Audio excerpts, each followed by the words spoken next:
tanto a presentar como a escuchar.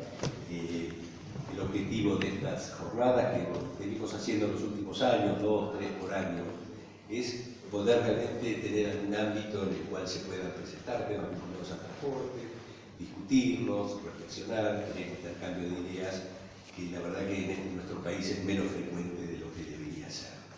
Ahora estamos ante un evento electoral, lo cual es especialmente interesante, me parece, hablar temas vinculados a las políticas de transporte. En este caso hemos organizado 2 eventos, este es el primero vinculado al transporte urbano y dentro de unos 20 días tenemos otro vinculado a los problemas de movimiento de cargas y logística. La agenda del sector de transporte es infinita, así que hay que tocar algunas pocas cosas.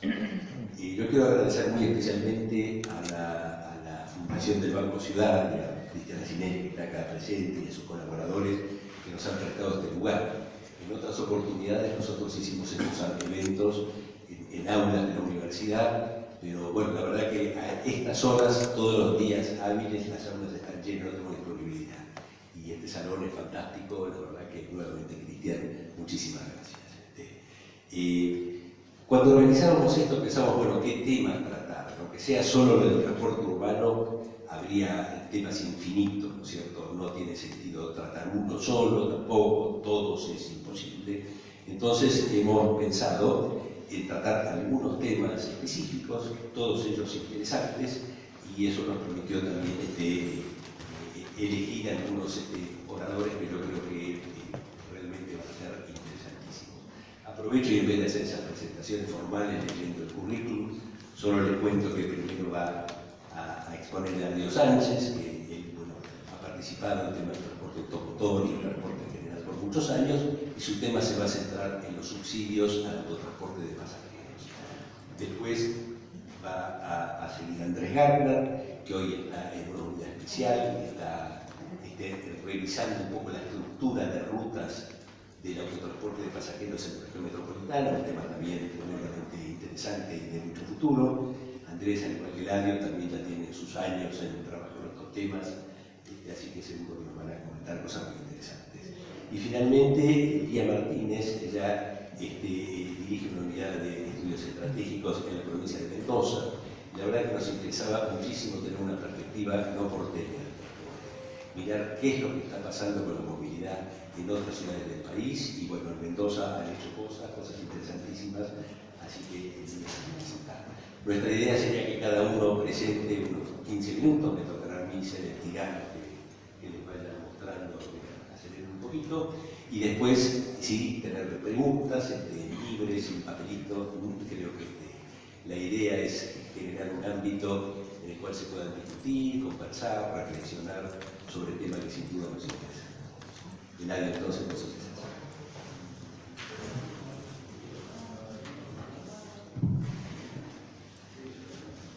Bueno, buenas tardes.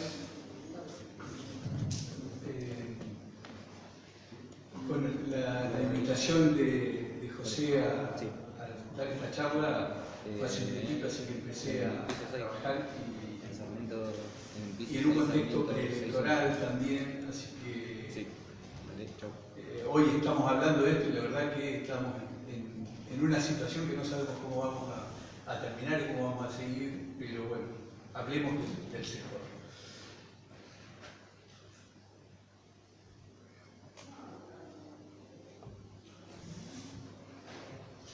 La idea era, o es, hablar de los desafíos del transporte para el periodo 2023.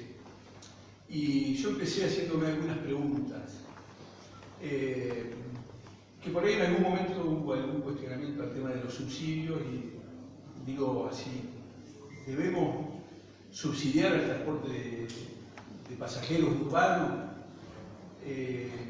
¿Subsidiamos solo el AMBA o a todo el territorio nacional? ¿Qué subsidiamos? ¿A la oferta o a la demanda? Y la última, que está después con lo que va a hablar Andrés, es si tenemos que repensar todos los recorridos, algunos, y para mí no podemos plantear repensar recorridos si no pensamos en el financiamiento de esos recorridos. cómo lo vamos a pagar, si con tarifa, con subsidio o con qué mix. Primero voy a empezar hablando del AMBA. Y acá empieza un tema que vamos a hacer un poquito de revisión que pasó en estos años. Y a pesar de que las tarifas aumentaron un 500%, los subsidios prácticamente están en un nivel similar al que estaban en el 2015. Hoy, digamos, en octubre del 2015, según los cálculos de estructura de costo y de las resoluciones, se cubría entre gasoil y subsidio a las empresas un 72% del costo. Hoy estamos en la última resolución, en realidad, perdón, la última nota, porque la resolución no la tenemos, no la podemos analizar, está sin publicarse, pero de acuerdo a lo publicado en la página de la Dirección de Fondos Fiduciarios, uno puede ver que hay un 63% de subsidios sobre el costo del transporte. Sería interesante tener las resoluciones para poder analizarlas con más profundidad, cosa que hoy no lo tenemos. Y a ese costo, o a ese subsidio del 63%, tenemos que contemplar que no va a haber aumento tarifario, supongo, y falta actualizar mínimamente el acuerdo de UTA que se va a renegociar, y no sé si habrá algún reconocimiento por los aumentos de evaluación y demás. Así que vamos a terminar prácticamente igual de lo que estábamos en octubre del 2015, ya le digo, a pesar del aumento de la tarifa. Bueno, acá el cuadrito muestra un poco estos datos. Lo otro que ocurrió en estos años, además del aumento de tarifa por un lado, fue que los costos empresarios se aumentaron por debajo de la inflación. Eso impacta en la calidad del servicio. Ahora, ¿por qué ocurrió esto? ¿O qué fue pasando en el sistema? Primeramente, tenemos una caída importante de pasajeros. Primero tomé la de octubre, que teníamos en octubre del 2015 313 millones, y en agosto de 2019 tenemos 244 millones de pasajeros por mes. Para desestacionalizarlo, porque octubre es un mes de mucho transporte, es un mes pico, tomé pasajeros del 2014, del 2015, como para ver en qué niveles estábamos, y comparado con los 244 vemos una caída del 18% en los pasajeros. Ahora bien, tenemos un impacto muy alto en la cantidad de usos con atributo social. En 2015, los usos por atributos sociales, los pasajes que operaban el sistema estaban en el 14%. Venían creciendo a un porcentaje bajo, pero venía creciendo el sistema, pero hoy tenemos el 33%. Y algunas líneas municipales, sobre todo, llegan hasta el 50% de los pasajes con atributo social, con una tarifa media de la recaudación de esas líneas que debe estar en 10, 12 pesos realmente. Y el boleto integrado también impactó sobre la recaudación. De acuerdo a algunos comentarios que fui recibiendo, el gobierno esperaba que ese boleto integrado incremente la cantidad de pasajeros, pero la verdad no ocurrió. Entonces, si vemos una evolución de los distintos parámetros que hace la estructura de costos y el esquema de financiamiento, vemos que la estructura de costos del sector aumentó un 180%, la recaudación un 276%. Si comparamos ese aumento de recaudación del 276% contra el 500, vemos que el 500 que aumentaron las tarifas, vemos una pérdida importante de recaudación del sistema.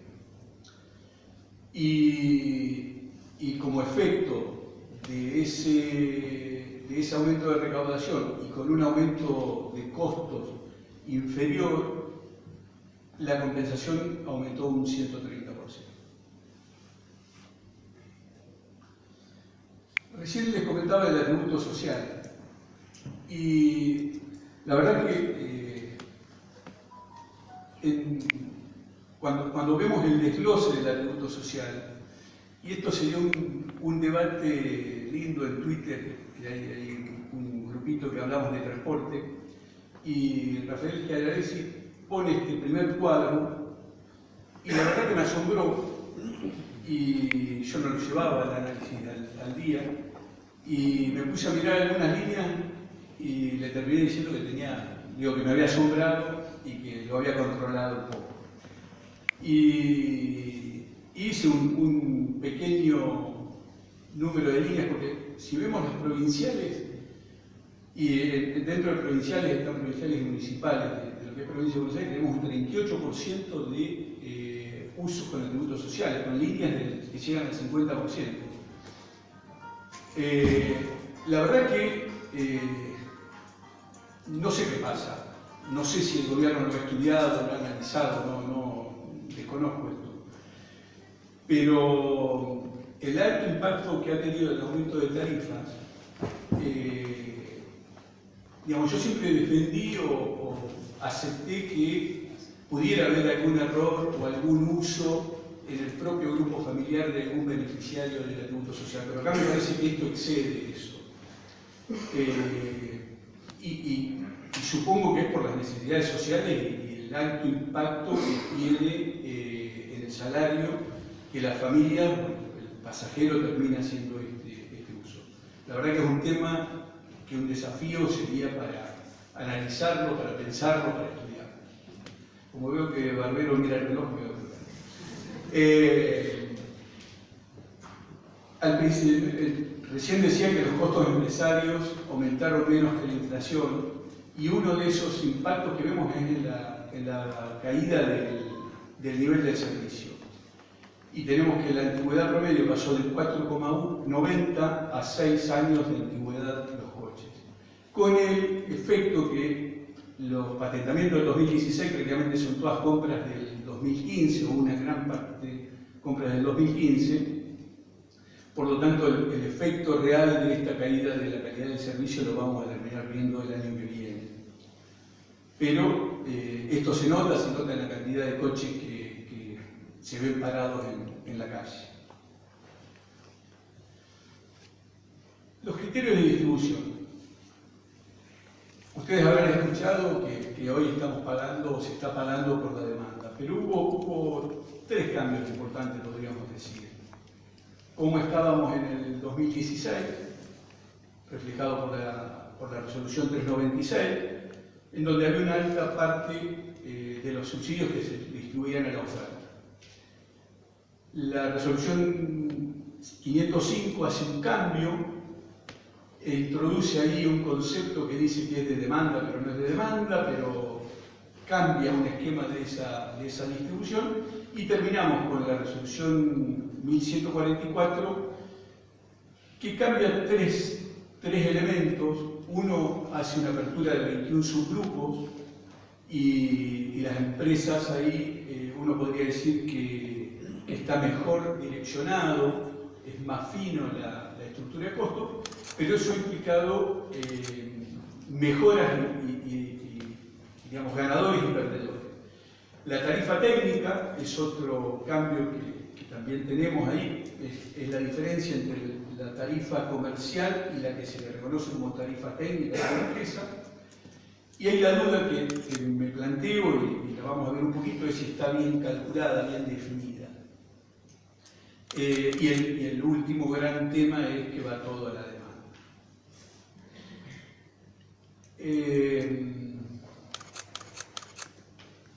Ahora, la pregunta es, ¿subsidiamos toda la demanda? ¿El sistema tiene que ir a subsidiar toda la demanda? Y la verdad que yo tengo mis dudas. Tengo mis dudas porque puede haber, sobre todo, si pensar en el DF, quizás no vería tanto inconveniente, pero las líneas largas o las líneas que van a barrios con recorridos largos y con pocos pasajeros que uno debe atender con el servicio público, quizás al cubrirlo todo con un subsidio a la demanda no estaríamos teniendo un buen pago de esos servicios. Entonces creo que hay que pensar, digamos, yo pongo el ejemplo, siempre soy de La Plata, así que pongo el ejemplo de de los micros que van a Punta Lara, que hacen un tramo de la diagonal 74, que son 7 u 8 kilómetros que no levantan pasajeros, y van a buscar muy pocos pasajeros. Digo, esos pasajeros, la verdad, cubren con la tarifa técnica que estoy reconociendo, cubren el pasaje, cubren el costo de ese servicio. Creo que no lo cubren. Entonces, creo que hay que repensarlo, si a todo el sistema vamos a la demanda o si alguno, no, sobre todo en este rediseño de líneas que se está pensando. Y las tarifas técnicas, como les decía, hoy están considerando todos los costos como variables. No hay un costo fijo y eso nos estaría originando algún problema de reconocimiento. La sección, bueno, vamos a ver un poquito más adelante, así que no me voy a adelantar, que es acá. La primera sección prácticamente como no tenemos la resolución última, estamos tomando la resolución 207, que es la anterior. No sé hoy cómo están los valores y por eso lo planteaba lo de la falta de publicación.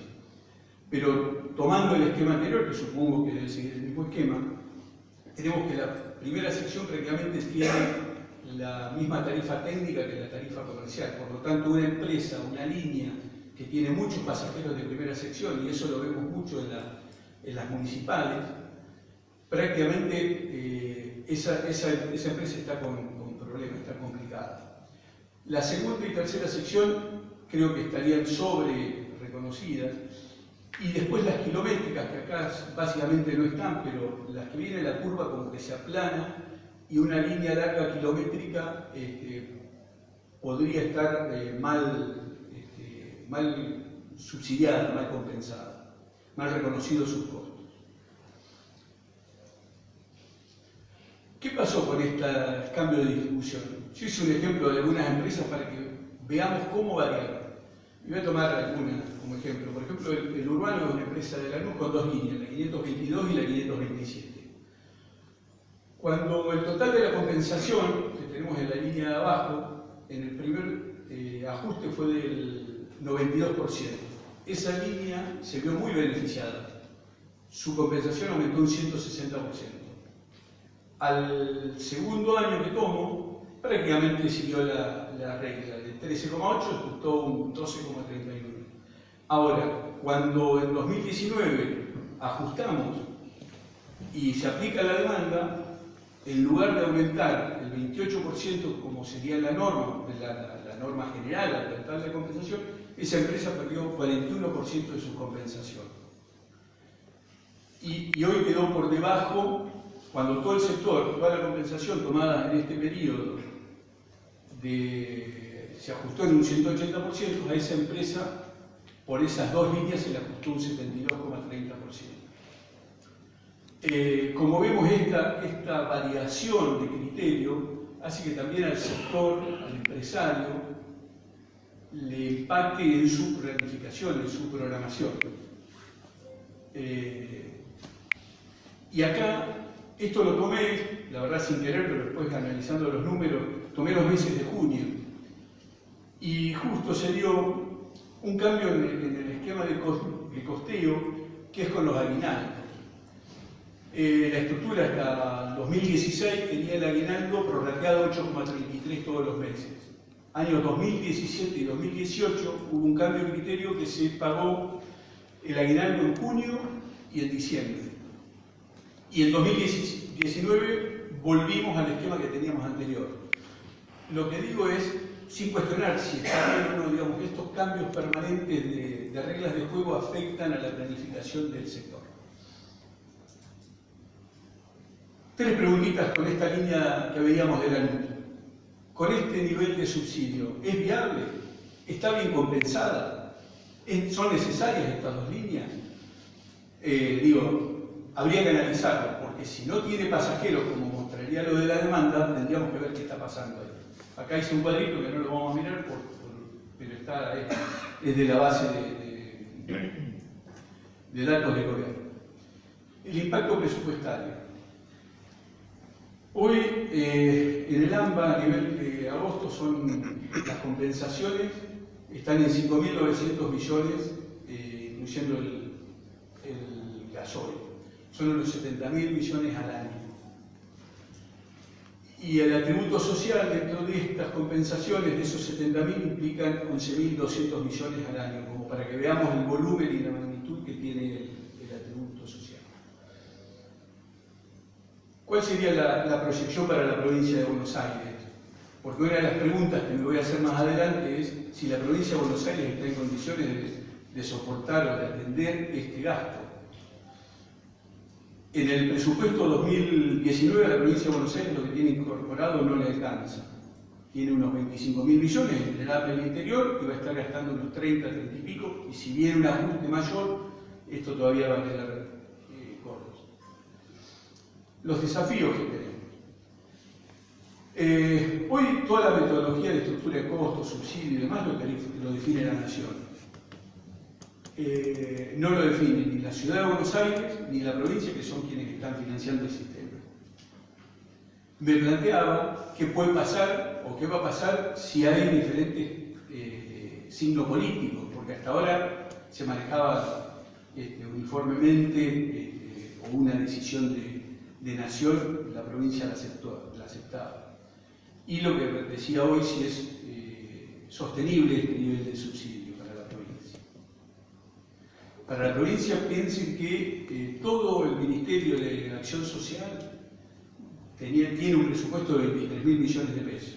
O sea que el gasto de transporte presupuestariamente es el sexto gasto en escala, en educación y demás, y pesa socialmente mucho. Hablando un poquito del reordenamiento del sistema, no voy a tocar mucho, solo plantear que la red que tenemos hoy fue diseñada hace mucho tiempo, cuando no estaban los subsidios, cuando teníamos una estructura poblacional y productiva diferente. Y hoy, la verdad que tenemos todos los datos de la SUBE que permiten hacer muchos análisis del flujo de pasajeros, de los transbordos, y creo que es un momento que vamos a estudiar bien qué hacer. Los desafíos, bueno, es tratar de fortalecer la agencia de transporte metropolitano. Ahora, yo lo que veo de afuera es que la agencia hoy se dedicó más al RER, a los metrobuses y a los centros de transbordo, y no ha trabajado en analizar una línea de Lanús o en analizar este tipo de sistemas.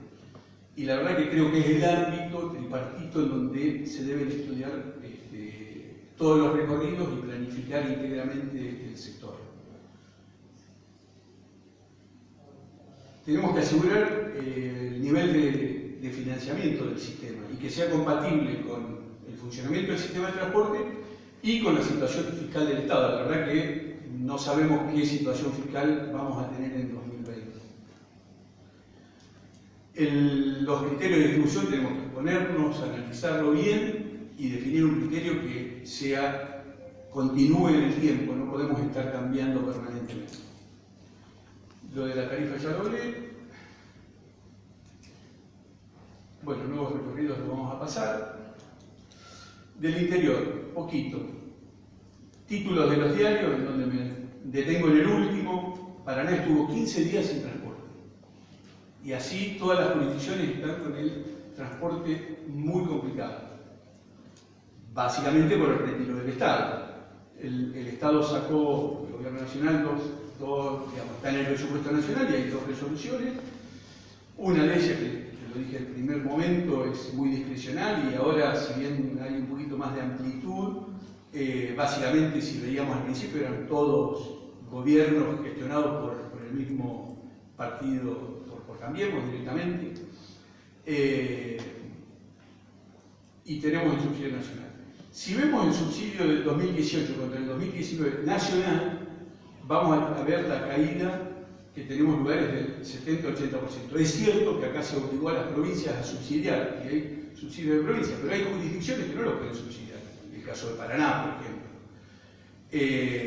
Córdoba lo está subsidiando, Rosario también sabemos que lo está subsidiando, pero no todo, no es homogéneo y esto va generando algunos problemas en determinadas jurisdicciones. Una discusión que siempre teníamos en nuestra gestión con las empresas de transporte era el subsidio, que se quejaban que en el AMBA había mucha más plata, y yo siempre les hacía el cálculo de el subsidio por pasajero. Y más o menos en 2015 teníamos 7.30 en AMBA y teníamos una variación más o menos razonable. Hoy tenemos en el AMBA un 22,45 por pasajero, y al interior vemos que estamos menos que en el 2015, como subsidio nacional. También, bueno, Rafael, que lleva el día a día de las tarifas, nos puso el ranking. Yo no lo puse como ranking, pero acá tenemos hoy Bahía Blanca con las tarifas más altas, y sigue Córdoba, Paraná y demás. Pero muy distintas a las que tenemos en el AMBA en general.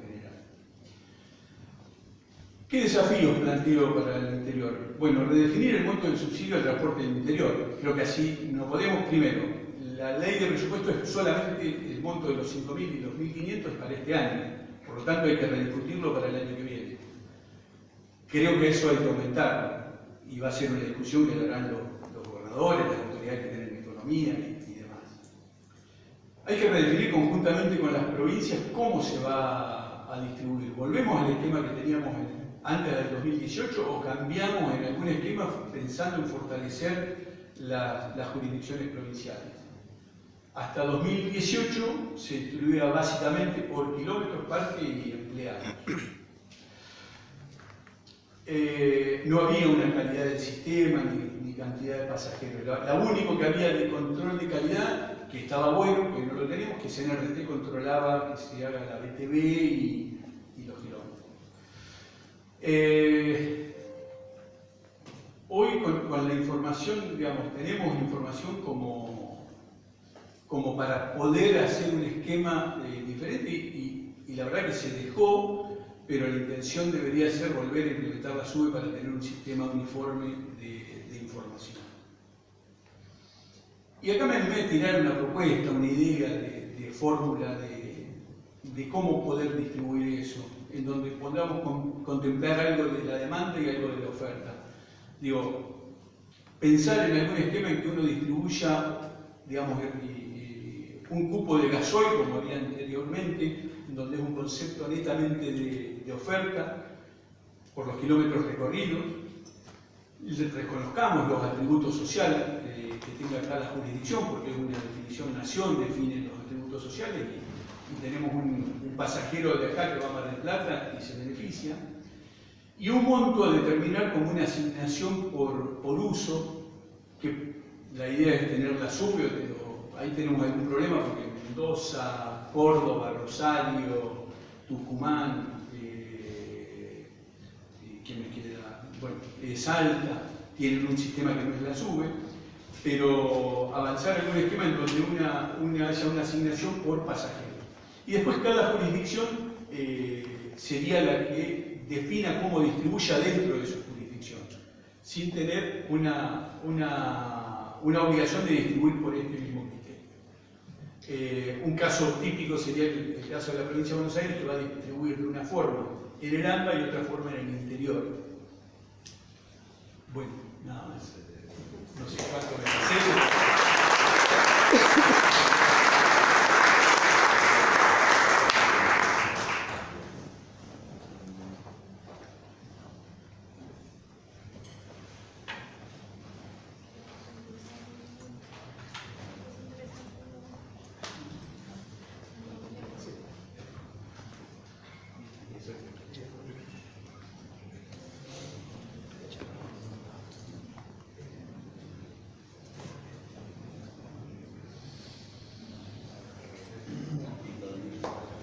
Buenas tardes.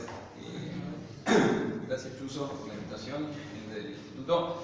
Bueno, la idea es ahora contar un poquito lo que venimos trabajando el último año. Básicamente, desde el principio de este año se creó una unidad temporaria que es especial para trabajar un poco en lo que nosotros le llamamos la estrategia de modernización del sistema acá de colectivos en el AMBA, de la red de colectivos en el AMBA, que tiene varios objetivos, pero entre ellos hoy me voy a especificar sobre uno de los puntos específicos, que es todo lo que sería la gestión de datos, para mejorar un poco lo que es la definición de la red. Pese a que tenemos un montón de objetivos ulteriores que van surgiendo a partir de esto y que se concatenan con ellos y se van relacionando, porque la realidad es que estamos viendo bastantes partes de un mismo tema.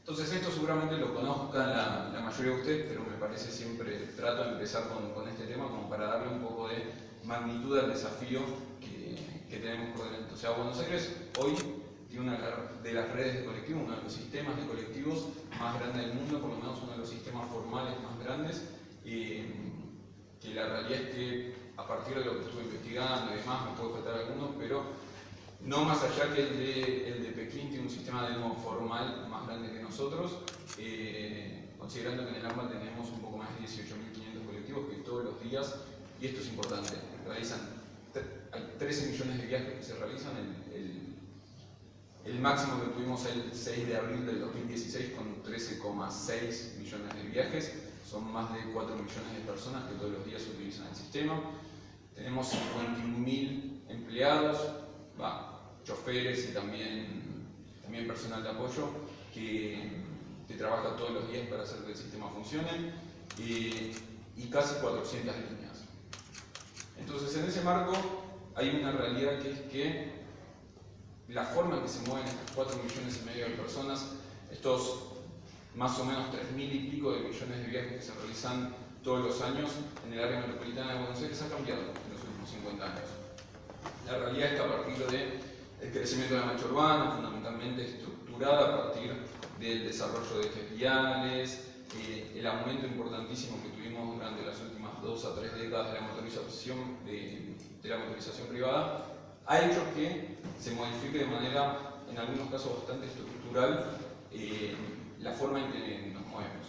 De hecho, el crecimiento de la mancha urbana ha hecho que desde el 72 a la fecha, en los últimos 50 años, haya crecido muchísimo la cantidad de gente que se mueve o utiliza líneas o colectivos de líneas de jurisdicción municipal o provincial. La verdad es que los datos buenos que tenemos son de los últimos 5 años, pero a partir de estimaciones del 72 con el EPTRM, podemos ver que mientras las líneas municipales o provinciales, los pasajeros de las líneas municipales y provinciales, crecieron casi un 150%, la realidad es que los pasajeros de líneas nacionales cayeron 30% desde ese momento, empezándose a modificar la torta y la relevancia relativa de cada uno de estos subsistemas. Pero la realidad es que la red fundamentalmente sobre la que se sustenta este sistema no cambió de forma considerable. Claramente, bueno, las imágenes o la información de red que tenemos no es extremadamente buena, y acá estoy únicamente limitándome a lo que son los límites de la ciudad de Buenos Aires, porque es más difícil conseguir otra información, y sobre todo porque el punto de partida de la comparación era la red de tranvías, la foto que tenemos, la radiografía del año 38, y esto de la foto del 72 solo tiene las líneas de F. No incorpora las líneas SG1 porque básicamente en el EPTRM están en diferentes páginas y es muy difícil generar una misma, pero la idea de mostrar esto es que básicamente la red en su momento, la que hoy tenemos, es herencia de lo que fue el sistema de tranvías allá por antes de mitad del siglo XX, que lo fue creando el sistema de colectivos en todas las acepciones y que se consolidó hacia finales de los 60 y principios de los 70, no muestra diferencias significativas con la red que tenemos actualmente. Entonces, en función de eso, nosotros venimos trabajando en los últimos años en diferentes hitos para tratar de modernizar o fortalecer el sistema que, como les decía, utilizan más de 4,5 millones de personas por día.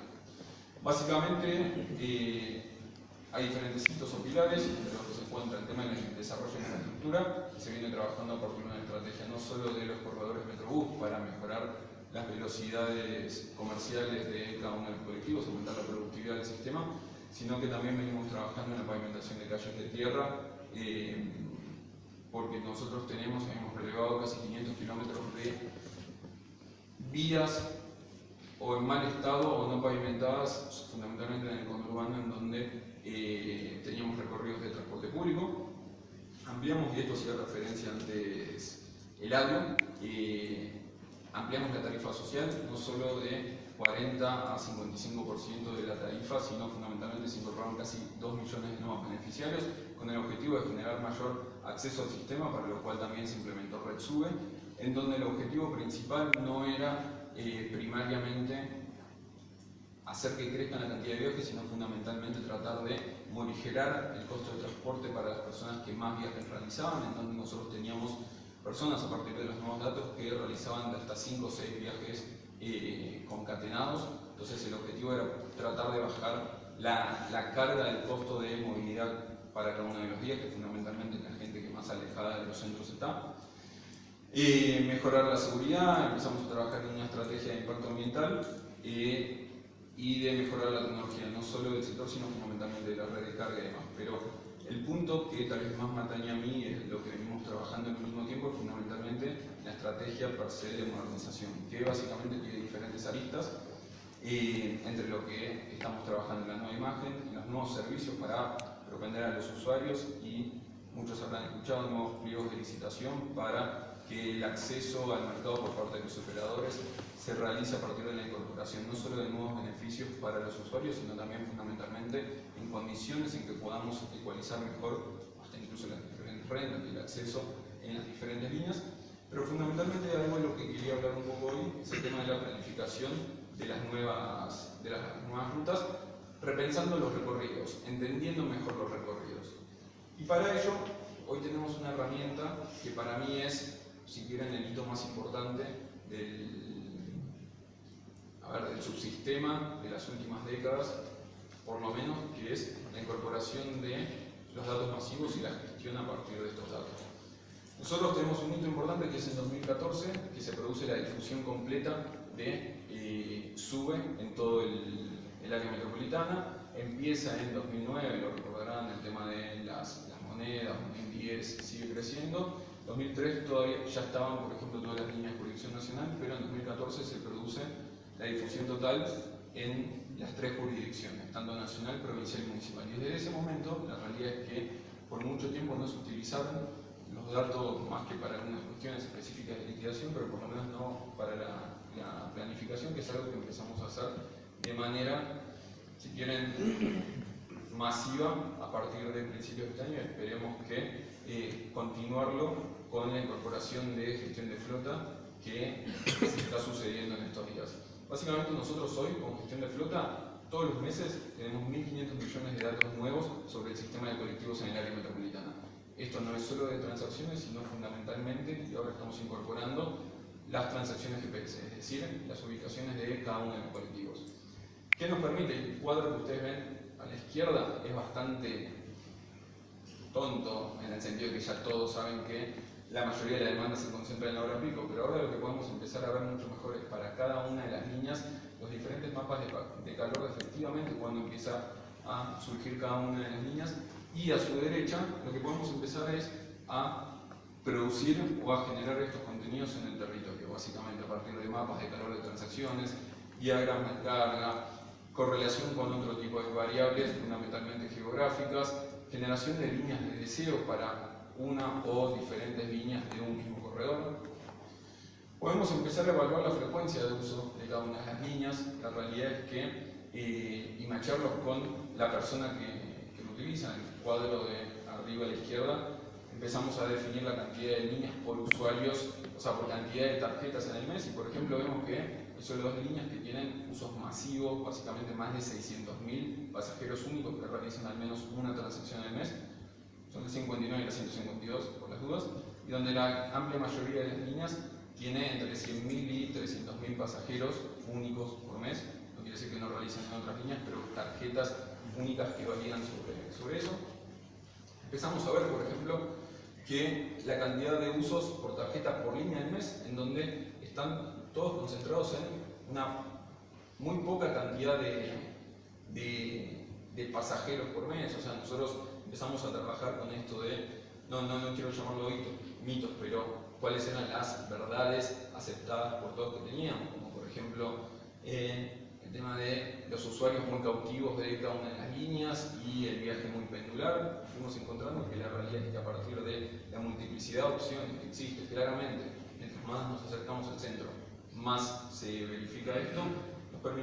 nos permitía ver que un mismo usuario utiliza diferentes líneas para hacer recorridos similares en diferentes días y que tal vez son muy pocas las líneas que concentran buena parte de su tiempo con usuarios que realizan más de 30 viajes o más de 20 viajes al mes en esa misma línea.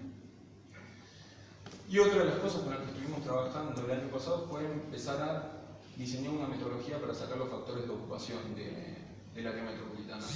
Yo en otros lugares lo presenté con algunos números un poco más altos, que eso es básicamente cuando nos concentramos en los días hábiles. Este nos da un poco más bajo el factor de ocupación agregado, porque estoy tomando todos los días y todo el año. Claramente, mientras los fines de semana se baja mucho. Esto en principio no estoy haciendo un juicio de valor, donde claramente, y esto, a ver, el resultado, por eso la receta a partir de esto, pero esto tiende a ser más el diagnóstico, no quiere decir que una línea con bajo factor de ocupación sea mala o no, pero lo que sí nos hacía preguntarnos es si el tratamiento que después le tenemos que dar en términos contractuales o en términos de requisitos de oferta, tienen que ser los mismos entre líneas de muy bajo factor de ocupación o no, entendiendo que esto es un servicio público en donde tenemos que asegurar no solo regularidad, pero también cobertura. Pero la realidad es que, dijimos, bueno, esto es una sintomatología del sistema o no. Y empezamos a ver las diferencias, porque claramente encontramos que, en principio, que esto parecía muy raro, porque nosotros decíamos, bueno, viene aumentando mucho ¿cómo se llama? La cantidad de pasajeros de líneas provinciales y municipales, pero sin embargo los factores de ocupación de las líneas municipales y las provinciales son los más bajos. Claramente esto tiene mucho que ver con lo que pasó a partir de la incorporación del subsidio, entiendo, a partir de principios de este siglo y después lo que vino el congelamiento de parque.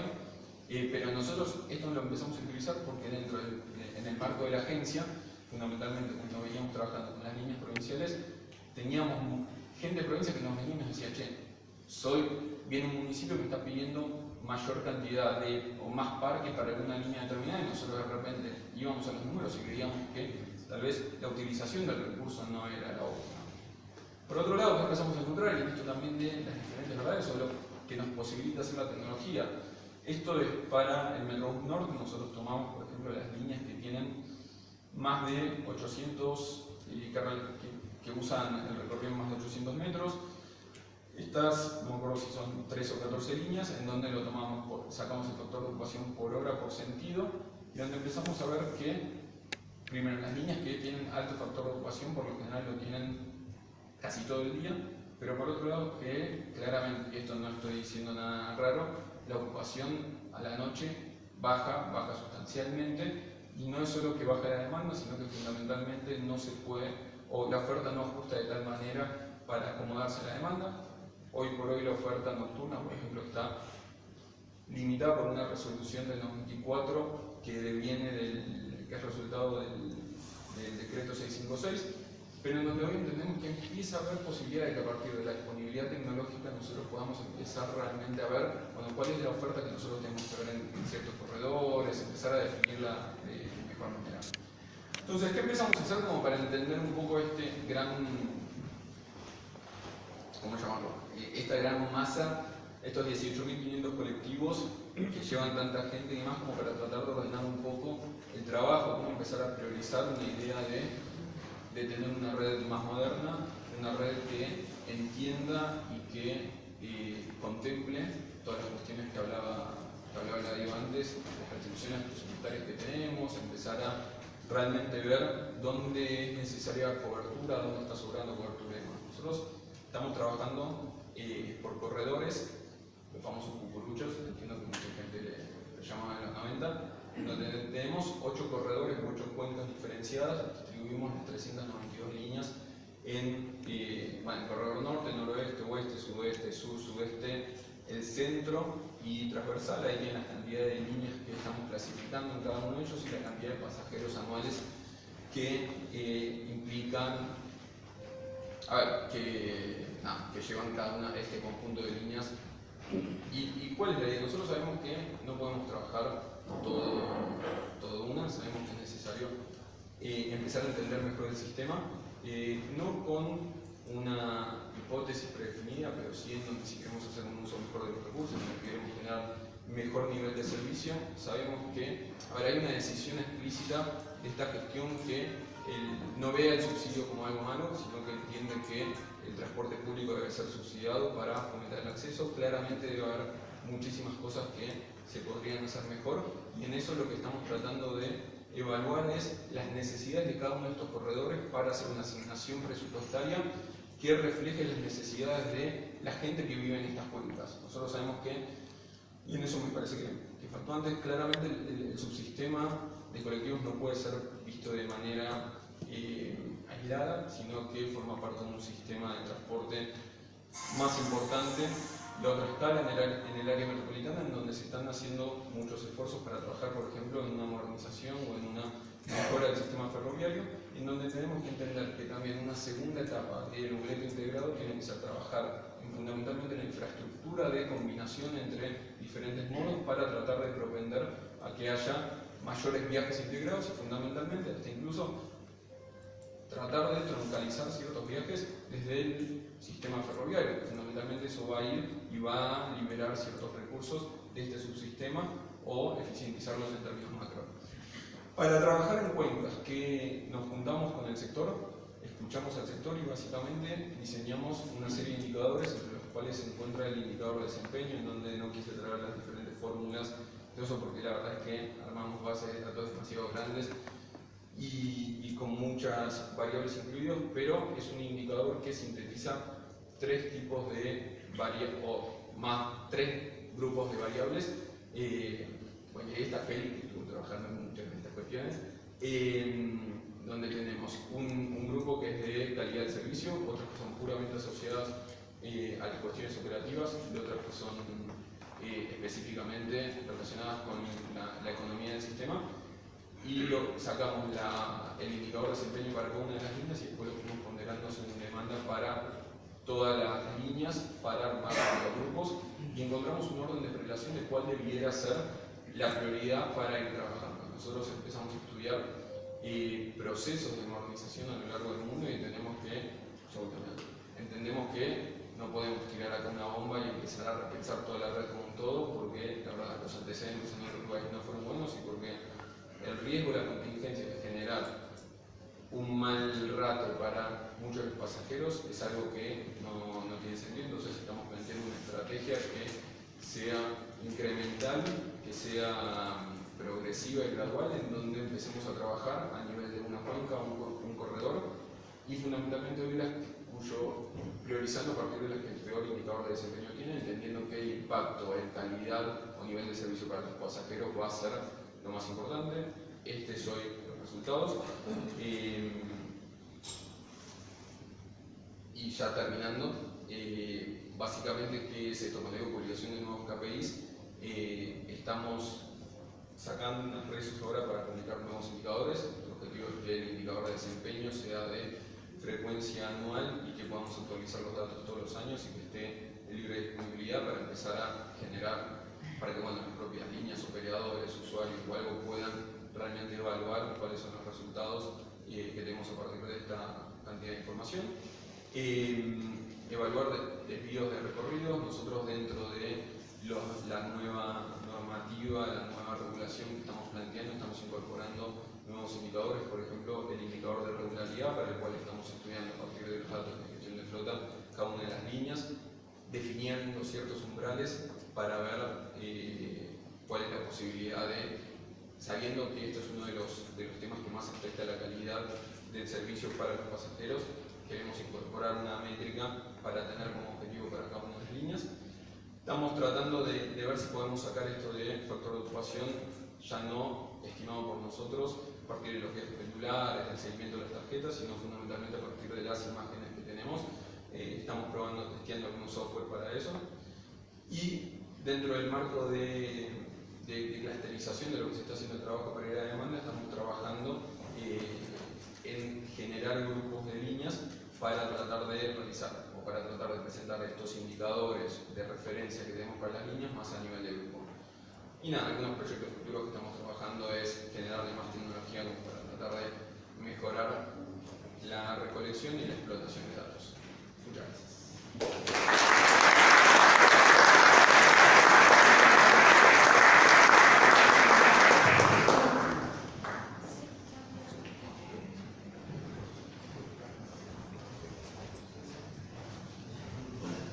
Bueno, ya vamos avanzando, que hemos tenido dos presentaciones bien interesantes, estuve analizando en bastante detalle las múltiples dimensiones que tiene el tema de los subsidios, que realmente es complejo, toca muchas cosas, y después por esta radiografía excelente que los Big Data con los datos masivos permiten hacer, ¿no? Que es un nivel de conocimiento y de análisis que la verdad eso hace unos pocos años no se podía ni soñar. Así que bueno, tenemos herramientas como para tomar decisiones. La idea de invitar a la LIA también es salir un poco de la región metropolitana, la verdad estamos muy contentos que esté con nosotros y sobre todo tener la perspectiva de qué pasa en el transporte urbano en el resto de las ciudades de la Argentina. Toda la discusión de transporte urbano en nuestro país es una veo muy cercana en general hacia el AMBA, como que el AMBA fuera todo. Es cierto que es un poquito más de la mitad de los viajes urbanos, que es una dimensión gigantesca, pero hay otra mitad que es importantísima. Y bueno, en Mendoza han hecho cosas, han hecho cambios que me parece que es muy interesante poder tener esta perspectiva. Bien, ¿ahí me escuchan bien? Sí. Bien, antes que nada, claramente agradecer la invitación. Yo vengo en representación del gobierno de la provincia de Mendoza. En Mendoza la jurisdicción del transporte es provincial, entonces eso genera una ventaja, si se quiere, comparativa en términos de coordinar lo que sería la implementación de políticas de transporte. Y bueno, yo acá listé más o menos los temas que voy a tratar. Básicamente vamos a usar para el análisis juntos en este seminario de lo que sería un transporte urbano pero en una zona intermedia, es decir, Mendoza ha pasado, y sobre todo la área metropolitana de Mendoza, ha pasado de ser una ciudad que al principio se comportaba como pueblo, ahora ha pasado a ser más una escala de ciudad, y eso significa que vamos a tener que cambiar ciertos hábitos que quizás ustedes tienen muy naturalizados, nosotros no. Pero antes de todo esto yo quería presentar algo que a mí me parece que por la experiencia de todos estos cambios que se implementaron en Mendoza hay que tenerlo en cuenta, que tiene que ver con las contradicciones que tenemos los seres humanos. Esta es la señalética prohibida de que esté el pajarito, y el pajarito está. Y en realidad, digo, como personas que vivimos juntos en un conglomerado urbano, en una ciudad, todos queremos y aspiramos a una calidad de vida, a seguir desarrollándonos en ese lugar, a tener un bienestar, pero sin embargo tenemos un gap en hacer los cambios que hace falta para tener una ciudad así, y esto se traduce en los hábitos de movilidad. ¿Sí? No estamos dispuestos a resignar confort para tener una mejor calidad de aire y una mejor calidad de vida, o empezar a tomar otras decisiones que puedan ser un poquito más solidarias para ir hacia ese bienestar. Y bueno, acá era lo que les estaba comentando recién. El área metropolitana de Mendoza está conformada por 6 municipios, que cada uno tiene su intendente, que los intendentes son la autoridad del territorio, tiene su propia planificación de uso de suelo. Mendoza también tiene una ley provincial de ordenamiento territorial, un plan provincial de ordenamiento territorial que surgió en el 2016 y que es una ley. El plan propio se saca por ley, la legislatura lo aprueba y después los municipios están obligados a tener sus planes municipales de ordenamiento territorial, y para nosotros es primero la política territorial y después viene la política del transporte. ¿Qué problemas ambientales hay? En Mendoza toda la población se organiza en función de los oasis, que es donde hay ríos, porque es prácticamente el 3% del territorio del que está habitado. El resto del territorio provincial empieza a ser difícil de habitar por las condiciones desérticas que tiene. Y en el área metropolitana se da una tendencia un poco crítica, que lo vamos a ver enseguida en imágenes, que es que se empieza a crecer la ciudad de Pedemonte, que es un área territorial que es de riesgo para la población, pero que a su vez también empieza a generar consecuencias desde el punto de vista ambiental en el largo plazo. Y tenemos dos modelos de esta urbanización.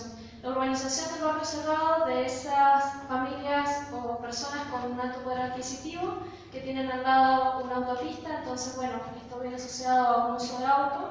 Y por otro lado, una zona, digamos, de urbanización que es más precaria, que es más humilde, y que generalmente estos territorios van a demandar más oferta de transporte público, pero la vialidad no está en condiciones como para poder hacer circular un bus.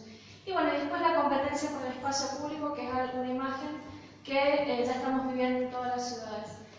Y si uno ve la encuesta origen destino que hay en Mendoza, que contribuyó al estudio que voy a presentar enseguida, que es el Plan Integral de Movilidad del área metropolitana, vemos que si sumamos los porcentajes de modo sostenible, decimos, bueno, pero es un área metropolitana que se mueve de forma sostenible, esta gente no se tiene que preocupar por hacer mucho más o resolver el transporte, pero en realidad, comparativamente, la tendencia de uso de auto está aumentando mucho más en porcentaje que lo que hace, digamos, el porcentaje de viajes en transporte público.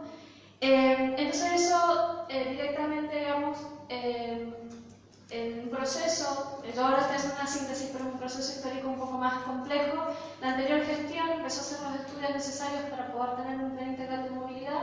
Ese trabajo culmina en el año 2016, ya había empezado otra gestión de gobierno, cambia el color del partido político, pero el gobernador entiende que esta política, como la territorial, es estratégica y él quiere que sea una política de Estado, y eso después vamos a verlo reflejado en los cambios normativos. Pero bueno, la primera medida de este plan era mejorar el transporte urbano, la licitación de ómnibus, tendiendo a una mejor calidad de los servicios, que esto traccionaría lo que sería dejar de que las personas usen vehículo particular y se sumen al transporte público, seguir fomentando el tranvía urbano, digamos, invirtiendo en la red tranviaria que la provincia inició también con la anterior gestión, generar infraestructura a la bici y hacia un horizonte de largo plazo, no sé si es una odisea, pero es un desarrollo urbano orientado a transporte, es decir, tratar de evitar que la gente se siga yendo a estos lugares que es conflictivo llegar. Y esto sería lo que en Mendoza, digamos, hacía falta hacer un cambio en las reglas de juego, y ese cambio de reglas de juego tenía varios pasos, que el cambio de las reglas de juego fue el primer síntoma, digamos, de que el transporte necesitaba un cambio, era la empresa provincial, que dada su ley de creación en el año 58, se crea esa empresa, tenía un ADN de conformación, una empresa del Estado, como era en su momento el modelo de empresa estatal, y hacía falta, porque era muy deficitaria esa empresa, reestructurarla. El personal de esa empresa era un personal considerado empleado público, entonces tampoco podía, tenía todos los controles de la administración pública, entonces no podía trabajar como trabajo en privado, tomando crédito y haciendo algún tipo de trabajo un poco más que sea competitivo, ¿no?, dentro del sector. Entonces se reestructura la empresa, y dentro de los primeros objetivos que tiene es que el Estado provincial es el principal accionario de esta empresa, pero su principal objetivo es tener aquellas líneas estratégicas, digamos, de lo que serían los servicios de transporte público a pasajeros, y en estos servicios sí invertir en nuevas tecnologías limpias, que es lo que después se ve reflejado en las medidas que se siguen tomando. Después también hay una cuestión que tiene que ver, que hay una ley de los 90 que unía la regulación del tránsito y del transporte. Esa ley tenía muchísimas modificaciones, es decir, era muy complejo poder llegar a usarlo como marco normativo, entonces se separa la regulación de la seguridad vial del tránsito por otra ley, por la ley de movilidad que se ve en el año 2018. Ese mismo año también, por una demanda que pone una ONG al gobierno provincial por la vulneración de los derechos de los usuarios, por la no creación de un ente regulador, le solicita al gobierno provincial que cree el ente regulador que estaba por ley, pero que nunca se había institucionalizado desde el año 2005, y eso se hace en el 2017. La ley de movilidad de Mendoza, por lo menos para nosotros, fue ser famosos porque salimos en muchísimos medios, no solo en el país sino en el mundo, por haber regulado antes las plataformas digitales del consumo de los servicios de transporte público. Se reguló antes de llegar a la plataforma. Esto permitió que, bueno, digamos, lo que se veía de este tema puntual era que había que reconocer una realidad de dinámica del sector y tomarlo dentro de las regulaciones. Esta ley de movilidad también, digamos, un marco al Plan Integral de Movilidad, lo declara como parte integrante, digamos, de una herramienta de gestión del Estado para poder hacer la coordinación de los servicios de transporte, y también institucionaliza una marca que enseguida les voy a mostrar. Pero bueno, nos urgía cumplir con el corto plazo del plan, y ahí empezó la carrera de obstáculos. La verdad es que lo que decía recién Andrés me parece muy sensato, sobre todo por la escala del sistema. Nosotros tuvimos la decisión de cambiar toda la red de transporte público. Esto significó cambiar una red que databa de hace aproximadamente 30 años. Eso significó impactar en el uso y costumbre de muchísimas personas, y una resistencia alta que tuvimos a los primeros meses de este año. Fue bastante complejo implementar la red por la complejidad que tiene que hacer un cambio así. Pero bueno, básicamente lo que buscamos con la nueva red es generar esta troncalización que hablaba Andrés antes, lo que están pensando en el AMBA, porque teníamos estas tendencias de ineficiencia, por un lado, de mucha concentración de frecuencias en el microcentro del área metropolitana, pero teníamos deficiencia de cobertura en lo que era donde se había empleado la mancha urbana, ¿sí? Nuestra red obedece a una ciudad de la que hoy ya no era, ¿no? Y esta troncalizada buscamos que obedecieran las trazas de los servicios troncales o a troncales que ya existían por propia demanda, digamos barrios populosos que usan mucho transporte público, tienen su jerarquía de servicio troncal, y por otro los troncales que nos daba la encuesta de higiene vestina. Y algo que quisimos rescatar cultural, que es el vino, digamos, nosotros en Mendoza somos reconocidos por la producción de vino, y vuelvo a rescatar esto de siempre aspirar a tener ese aire limpio, el verde, ver el paisaje. Y así surgió Mendotran. La marca tiene un color rojo, todo el logo tiende hacia un círculo verde, que es hacia la sustentabilidad, y los círculos concéntricos es esta integración del área metropolitana. El sistema es intermodal porque, gracias a que tenemos una tarjeta Redbus desde hace unos 12 años implementada, y desde el año 2012 también se implementa el transbordo, eso permite que un usuario pueda tener lo que se necesita para hacer una intermodalidad, que es la integración tarifaria. Entonces yo puedo cambiar de un bus a un tranvía o a un trolebús, que también están circulando, y eso me permite en un tiempo determinado poder hacer esas combinaciones sin volver a pagar otra tarifa. Y esta es la estética, esta es la foto bonita, esta es el ideal que tenemos nosotros para terminar la gestión, de que todas las paradas, que son más de 6.000 paradas, estén señalizadas así, y que todos los buses estén pintados con la nueva legibilidad. Y coordinar esto no fue fácil, porque tuvimos 16 actores básicamente con los cuales interactuar. Todos estos actores que yo he visto acá, que no me voy a poner en detalle a decir cada uno, pero cada uno en el proceso licitatorio tuvo un rol protagónico, en la implementación otro, en la previa, la planificación otro. Y acá vengo con una cuestión que tiene que ver con el contexto de implementación de esta política, ¿sí? Cierto es que cuando nosotros empezamos el año pasado con el proceso licitatorio, en Mendoza por ley no pueden ser más de 10 años las concesiones otorgadas por el transporte público, y se tiene que llamar a licitación nacional para poder dar a concesión una línea, si no es un permiso precario. Y se tomó la decisión de seguir con el proceso licitatorio, aunque tuvimos una evaluación en el 2018 fuerte, que impactó y que estaba preocupado el sector de qué íbamos a hacer con esta nueva licitación, con esta realidad macroeconómica. Esta retirada de la nación de los subsidios a los servicios, salvo en esas tarifas sociales. Después también otra restricción que tiene que ver con que un fuerte costo de los servicios, que es el costo del personal, son acuerdos paritarios nacionales donde el que financia no tiene participación en la mesa.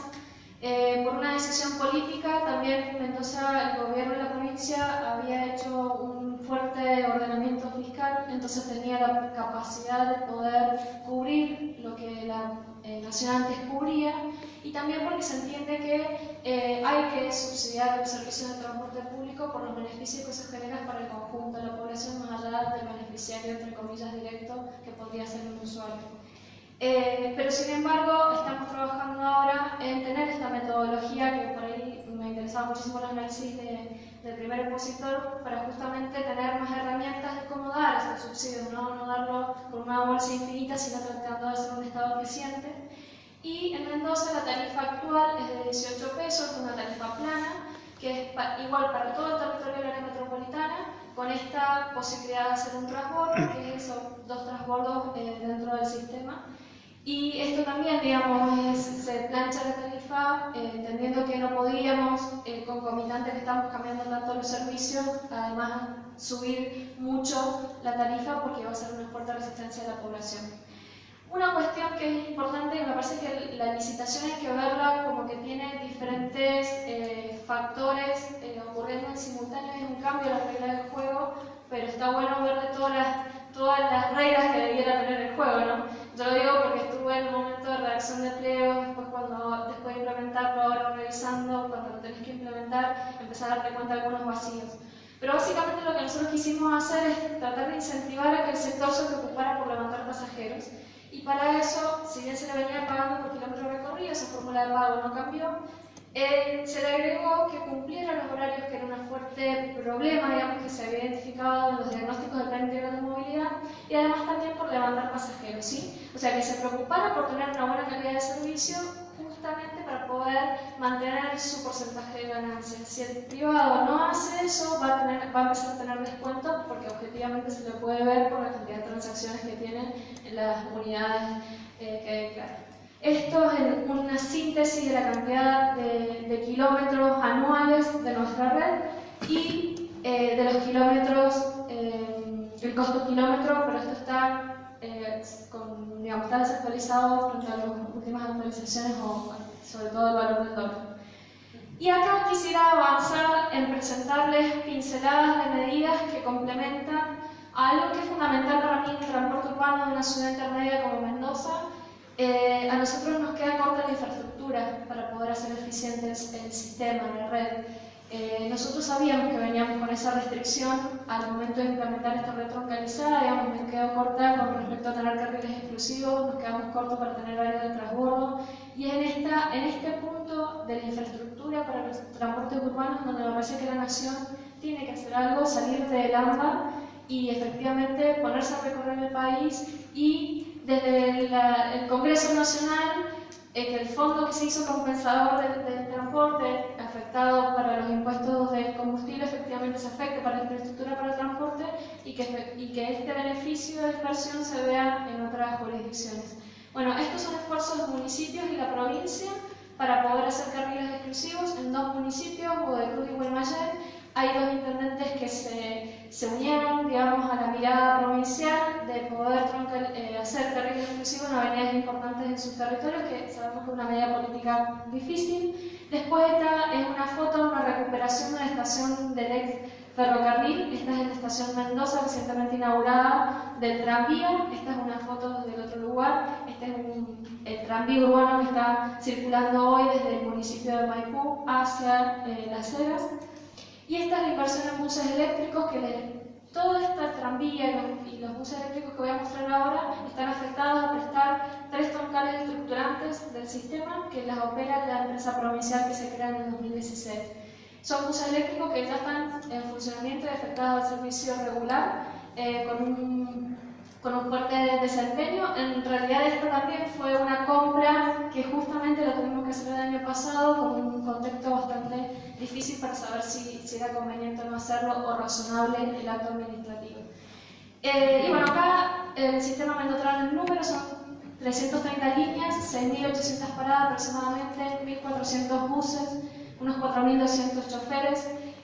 Incrementamos más del 92% la cobertura de los servicios de transporte público en función de donde vive la población. La inversión en infraestructura de los carriles exclusivos que veían es de 85 millones de pesos y la inversión en buses eléctricos fue de $7.200 para 18 unidades. Cuando se presupuestó se preveía comprar 50, pero bueno, no se pudo llegar a ese número, y se incorporaron más de 1.000 nuevos choferes al sistema.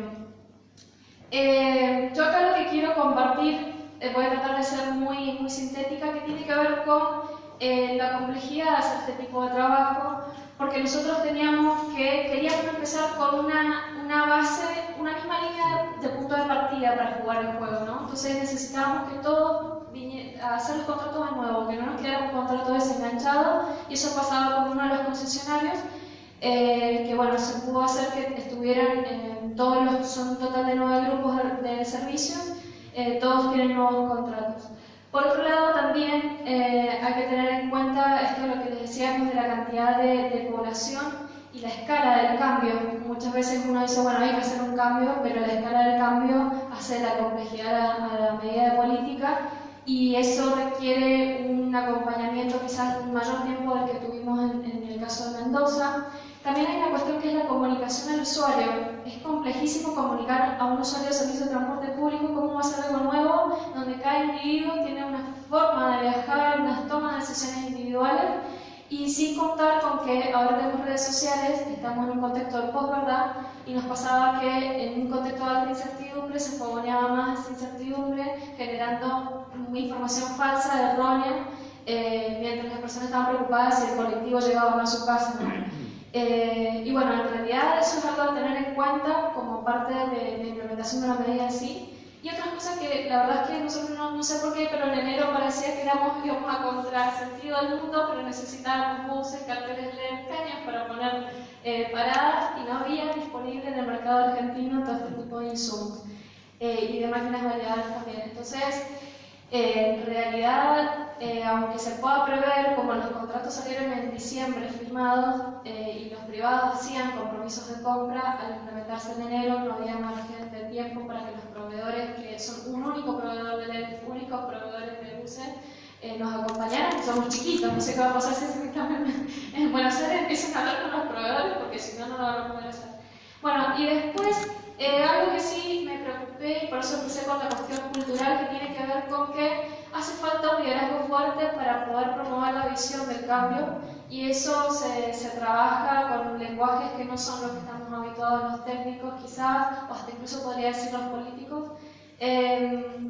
Hay que fortalecer a las autoridades y a las áreas cuando se planifica todo este cambio de sistemas, y lo que se escribe en los pliegos hay que pensar cómo eso se traduce en los diseños institucionales, porque hay que hacer una gimnasia para atender los reclamos y las demandas de los usuarios, porque también eso hace a que se acepte mejor y se comprenda, porque se acercamos, te acompañan, pero si no está eso previsto es un poquito más difícil. Y algo que yo quería terminar de presentar, que tiene que ver con la fortaleza del liderazgo. Nuestro gobernador tenía un alto porcentaje, un 56,1% de apoyo de la población a su gestión en el mes de diciembre, y bueno, por el efecto Mendotrán bajó en un 5% esa adhesión a su gobierno. La imagen cayó de él bastante, pero bueno, él estuvo siempre preocupado por apoyar este cambio, y logra aumentar de vuelta la aprobación en un 57%, digamos.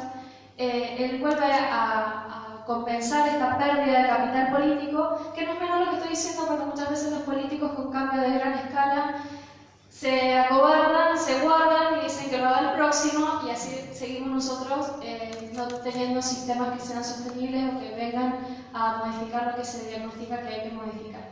Eso es todo.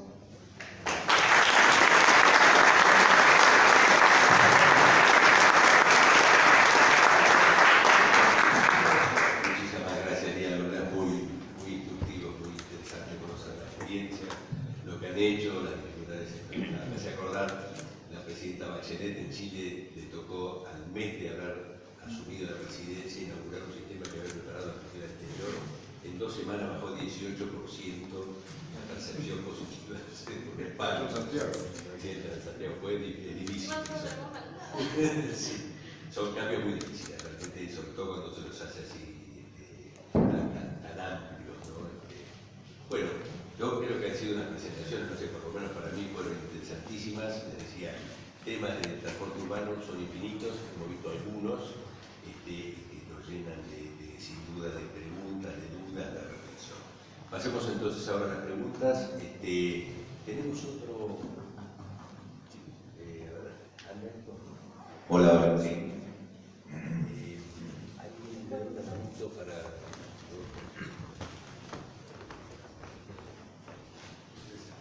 Quedamos atentos a las preguntas que quieran hacer. ¿Pueden? Simplemente preséntese muy brevemente para saber quién se queda. Soy Jorge Sánchez, de acá de Buenos Aires. Y le hago una pregunta respecto a los subsidios que mostraste por pasajero y que lo que damos en el AMBE va creciendo a medida que nos vamos al interior. Si lo hacemos respecto...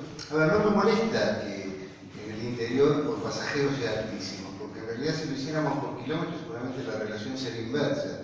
Lo que me da la sensación es que eso fue, en su momento cuando se armó, me la mesa, ¿no? Que fue un poco a la defensiva, cuando en realidad me parece perfecto el vehículo moverlo sale más o menos lo mismo en Mendoza, en Tandil y en Buenos Aires, de manera tal que seguramente por kilómetro el subsidio se iba a dar vuelta. Es absolutamente defendible que crezca en el interior si lo que se quiere es sostener el transporte público. No sé si en tu diapositiva estaba por pasajero. A ver, tenés razón que fue el cuadro en realidad estuvo presentado en un congreso del IAT en Córdoba, de la UITP. Fue a la defensiva, la verdad que es cierto. Pero bueno, era un parámetro como para compararlo y como para ver esa situación hoy, que si lo comparáramos, como vos decís, sería muy diferente y hoy todavía sería peor. Digamos, la idea era tomar, por lo que presenté acá, para decir un parámetro, cómo estaba esa relación en ese momento y cómo está hoy y cómo hoy bajó el subsidio por pasajero. Si lo tomáramos por kilómetro, la baja sería igual. Digamos, el objetivo de esta reunión es lo otro es discutible y ahí entramos en el esquema de la oferta o la demanda, si lo medimos.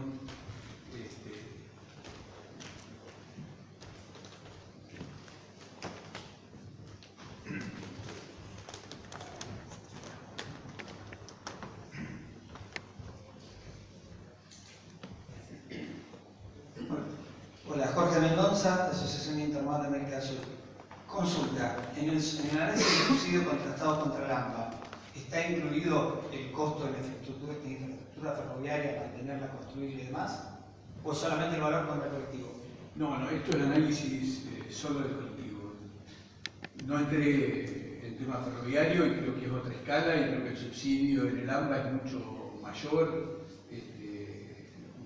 Y la cobertura de la recaudación, por los pocos datos que he visto del ferrocarril contra el costo de operación, quizás Andrés tiene más datos que yo no tengo. En este momento creo que el sistema ferroviario metropolitano, el pago del usuario no llega al 10%, un poco más del 90% del transporte público. Por eso, juntando la torta... Sí, pasa que la torta, aún solo viendo AMBA, los colectivos son bastante más que los trenes en monto total de subsidio.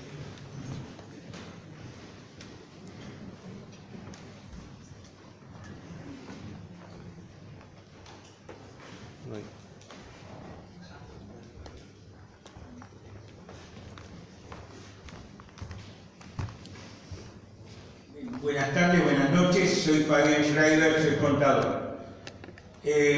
Si bien estoy en entidades como el gobierno de la ciudad, soy jubilado y Asociación Amigos del Tranvía y siempre el tema del transporte me tuvo muy conectado, hoy quiero expresar un poquito en un puntito, si bien hay muchos temas para hablar, más como consumidor que como prestador o como partícipe. Con todo respeto, es una inquietud, voy a tratar de ponerla en pregunta. Teníamos el boleto, base papel, que ha desaparecido. Con la desaparición del boleto, al menos en AMBA, perdemos los usuarios el comprobante para un seguro en caso de accidente, perdemos el comprobante por valor de comprobante en sí mismo para quien lo quiera usar como gasto o justificativo, y perdemos también la posibilidad, los que tenemos bastante más de 70 años, de verificar si el valor cobrado por el chofer es el que nos corresponde a nuestro viaje y a nuestra categoría. Considero que estas pérdidas desde el punto de vista del usuario son graves y merecen que dentro de vuestras posibilidades sean analizadas como una inquietud. Muchísimas gracias por escuchar. Gracias.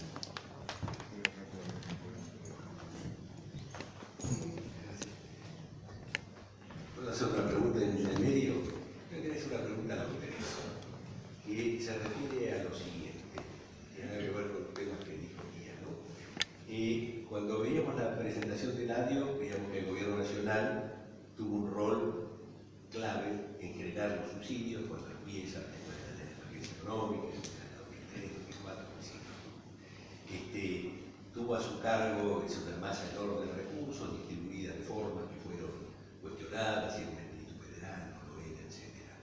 Y por otro lado, cuando vemos la presentación de Andrés, vemos también los esfuerzos que hace el Gobierno Nacional por reestructurar todas las rutas del AMBA, porque aun cuando crecen en importancia las rutas comerciales municipales, el Gobierno Nacional tiene un rol muy importante como ordenador, y ni hablar de los trenes son completamente de producción nacional. Bueno, la perspectiva de la provincia lo vemos distinto, ¿no? La verdad es interesantísimo ver cómo las innovaciones vienen de las ciudades en sí mismas. Ahí no fue el Gobierno Nacional, fue el Gobierno de Mendoza que trajo cosas nuevas. Y eso a mí me lleva a este planteo, como que en la Argentina el Gobierno Nacional tradicionalmente ha tenido un rol activísimo en el área metropolitana de Buenos Aires. Bueno, ahora pasó los subsidios, lo cual genera toda una cantidad de líos por el paso de golpe, ¿no? Pero ha tenido un rol enorme, pone enorme cantidad de dinero, de inversión ferroviaria, de operaciones en subsidios, etc. Y por otro lado, cuando uno ve qué relación tiene con el resto de las ciudades argentinas, daría la impresión que la ciudad de cada una se arregle por su cuenta, es decir, el gobierno no colabora mucho. En otros países del mundo no se lo está viendo tan así, y en general los gobiernos asumen una política nacional de transporte urbano, en el cual el gobierno nacional establece unas líneas que son propias de sus políticas generales. Por ejemplo, reducción de emisión de gases de efecto invernadero, porque el gobierno nacional toma compromisos con el resto del mundo para hacerlo. Pero después eso hay que hacerlo en las ciudades, entonces se establece algún mecanismo de conexión en que el gobierno establece líneas generales y normalmente tiene programas de asistencia técnica, programas de asistencia financiera, y son las ciudades las que desarrollan su sistema. ¿Cómo ven ustedes eso hoy a la luz de lo que es la Argentina? ¿Cuál debería ser el rol del gobierno nacional en materia de movilidad urbana, pensando no solo en AMBA, pensando en todos los conglomerados urbanos de la Argentina?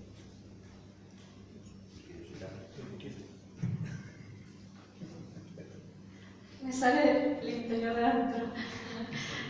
Por la redundancia, pero ser del pueblo, no. Pero en realidad lo que creo, tengo que hacer una aclaración, que es, Nobleza obliga a agradecer igual, digamos, la persona de Andrés también y un par de funcionarios y equipo técnico del Ministerio de Transporte de la Nación. Nos han cooperado técnicamente muchísimo para poder tomar todas estas medidas, ¿no? El tema es que yo creo que, como vos bien decís, José, sería conveniente, yo siempre por ahí pienso en un momento cuando estaba en la academia, yo estudiaba un poco más los sistemas, cómo se organizaban desde el punto de vista político, institucional, en otros países, y en otros países existe esto que vos decís, digamos, está esta política nacional en donde también está bueno porque como eso le da una garantía a la ciudadanía de que su gobierno provincial o municipal está haciendo lo que, entre comillas, hay que hacer desde el punto de vista de invertir, por ejemplo, en recursos humanos calificados, formar esos recursos humanos, en cumplir con objetivos que son globales. Pero por otro lado, entiendo que no sé si va a ser tan fácil, porque como bien sabemos los que somos de la ciencia política, hay institucionalidad que es de la práctica, ¿no? Y hay una práctica institucionalizada histórica que el gobierno nacional hace ese trabajo, que es focalizarse en ese ámbito. Entonces, creo que se ensayó un modelo del Instituto Argentino de Transporte, se ensayaron algunas figuras que terminan siendo figuras que no terminan viéndose reflejadas en las políticas prácticas. Y ahí es cuando entiendo que en un sector tan estratégico como el transporte, yo no hago analogía de servicio público como puede ser la educación, puede ser otro servicio público que también sufrió una descentralización en su momento, en donde quizás no se lo han mirado con la estrategia que debiera mirárselo, pero nuestros congresos nacionales son los que tienen que marcar la línea, porque ahí es donde están representadas todas las provincias, donde están los diputados y senadores, en donde, más allá de hablar de una ley del presupuesto nacional, habría que hablar de que costea el costo operativo, habría que hablar de hacia dónde vamos y en qué condiciones están los servicios de transporte público en cada una de las jurisdicciones. Bueno, yo voy a plantear desde la experiencia y la relación. En el interior, digamos, veo distintos grados de organización según la provincia, según la ciudad. Hay jurisdicciones que están muy bien organizadas, el caso de Mendoza, Córdoba, Rosario, Santa Fe, pero hay otras jurisdicciones, como la provincia de Buenos Aires, que tienen muy mala estructura, la tuvo en el pasado y la sigue teniendo ahora. Por lo tanto, la idea sería tratar de fortalecer eso, apoyando a las que están bien organizadas y tratando de fortalecer a las que no. A nivel económico, hoy diría que la provincia de Buenos Aires, para mí, y Cava, son las que están menos subsidiadas, porque si bien parece que todo surge, los 70.000 millones que hablábamos del presupuesto nacional, la verdad es que hoy la provincia de Buenos Aires y Cava por el AMPA no están recibiendo subsidios, están recibiendo menos que Mendoza, que Córdoba. Por eso que el planteo sería redefinir un poco esto. El convenio de la provincia con Nación es, bueno, liquidamos y yo pago. Y hoy se está ejecutando presupuestariamente ese monto, que es muy grande, por eso el planteo mío era si la provincia puede sostener esto. No sé si es algo que esté equivocado, que haya algo que yo no veo en los presupuestos, pero parecería eso. Pero sí hay que fortalecer más y la Nación tiene que trabajar más con las provincias. Claramente el gobierno nacional y federal, desde mi perspectiva, claramente tiene que tener una política nacional de transporte. Creo que, y tal vez viéndolo yo desde la perspectiva de que estamos y qué es lo que hemos querido hacer y demás, obviamente este es un proceso estructural que va a llevar muchísimos años.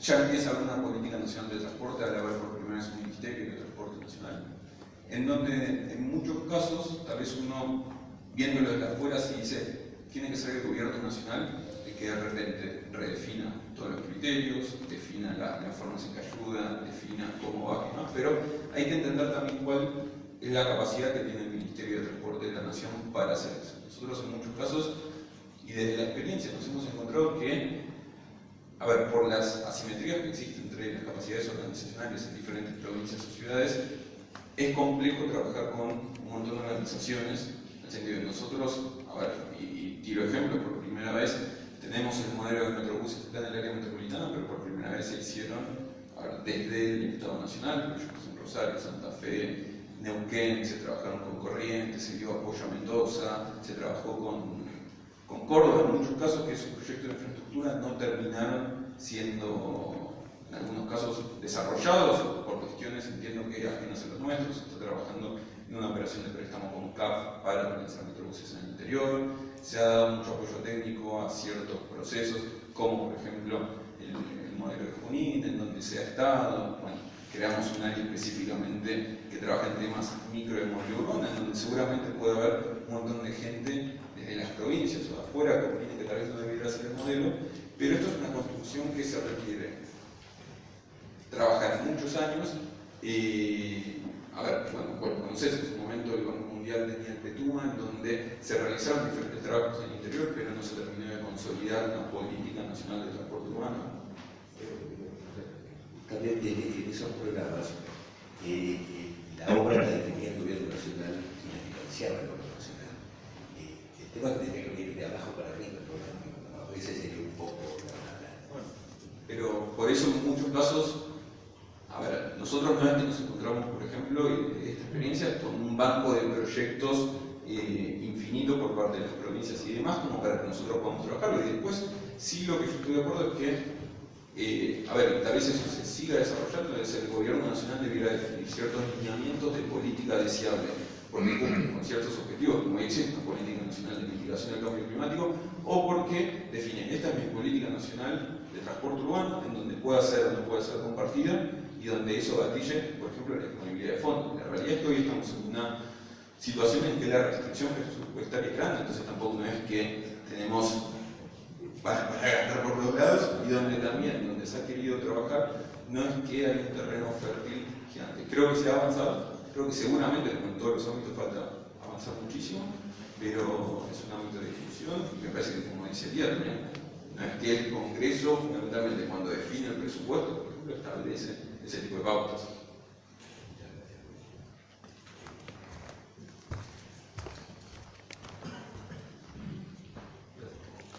Sí, Daniel Sumado de la Asociación Intensa Argentina para RIA. Dos en una, rápido. En modernización había un programa de indicadores que les daban a las provincias. Entre ellos había indicadores de transporte. Yo no sé en qué quedó ese tema con lo que era el Ministerio de Modernización y ese programa de indicadores que cada provincia tenía que darle para tener un panorama amplio, no solamente de transporte, sino de medio ambiente, de vivienda, cultura. Ese es uno. Y la otra sería interesante que mostraste ahí el corredor de Godoy Cruz, que contara cómo ustedes hicieron una licitación hace poquito de inclusión de tecnología inteligente en el corredor, así que para que...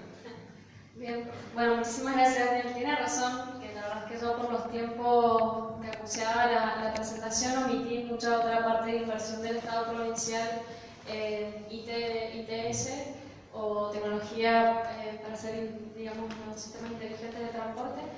En realidad, lo que vos estabas comentando en modernización es una plataforma de datos abiertos donde uno de los tantos datos que se publican y se ponen a libre disponibilidad es el transporte. Honestamente, más allá de una encuesta que me dio nacional sobre cómo se medía calidad del servicio de transporte público, no he tenido requerimiento así como abierto para poder hacer este tipo de publicación en plataformas nacionales. Pero bien, en realidad el carril exclusivo de Guaymallén es un proyecto bastante más complejo de la foto que yo presenté, porque es un proyecto que busca hacer una implementación integral urbana, es decir, rompe de fachada a fachada y organiza desde la distribución de agua, cloacas, red de conexiones de diferentes servicios públicos y por arriba viene el carril exclusivo, a lo que se suma toda una red de semáforos inteligentes donde lo que se busca hacer es tratar de tender hacia una modernización de la red semafórica del área metropolitana en principio, tratando de tender hacia algunos estándares un poquito más internacionales. Lo que pasa es que tenemos un gap entre esta inversión y los semáforos que tienen 40 años de existencia.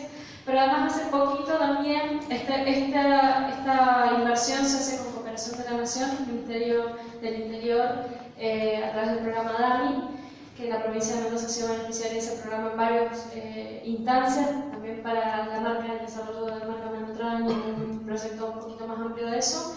Pero después también la provincia hizo el esfuerzo de tener un sistema de gestión de flota, que lo tenemos actualmente en funcionamiento, para poder hacer un poquito lo que decía Andrés con los datos, de tener datos de la oferta y la demanda, entre comillas, para poder estar haciendo esto que eso lo agregamos en los pliegos licitatorios, que el sistema de transporte, sí, lo cita el pliego, dice que la provincia va a ser la que va a decirle al concesionario qué sistema va a utilizar para justamente brindar información o gestionar la flota, porque también sabíamos que habían ahí unos gaps entre lo que las declaraciones juradas y lo que efectivamente sucedía en la prestación de los servicios.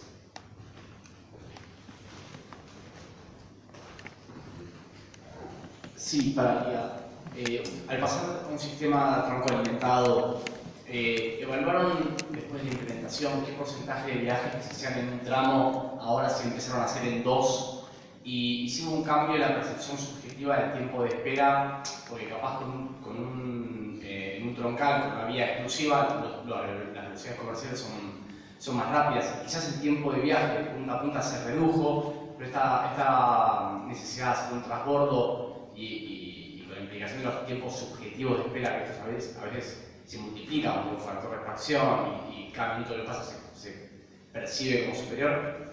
Si evaluaron esto a posteriori, si la gente sintió reducción en su tiempo de viaje, o sintió que tardaba más, o si el transbordo es algo muy penalizado por la gente y la opinión pública. Sí, en realidad es buenísima la pregunta porque nosotros tuvimos lo que se llama un ajuste de la oferta a justamente toda esta parte de reclamos y pedidos de la gente.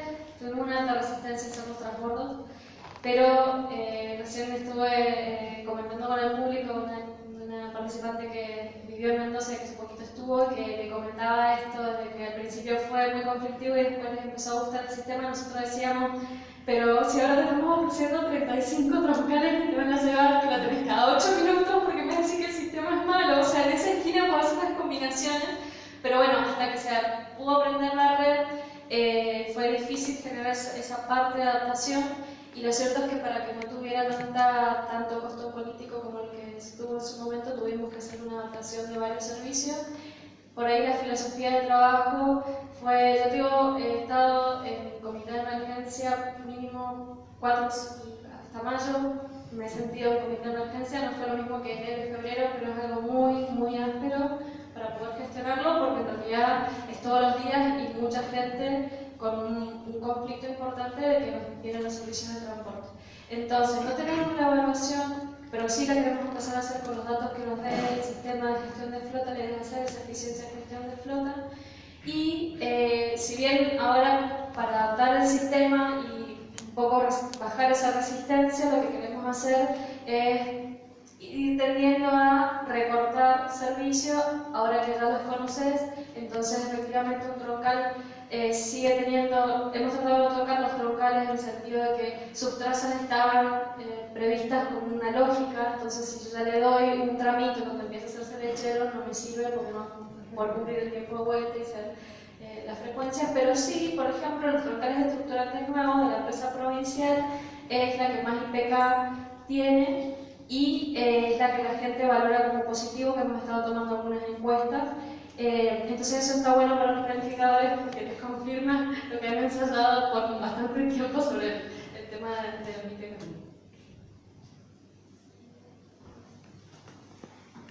Hola, buenas tardes.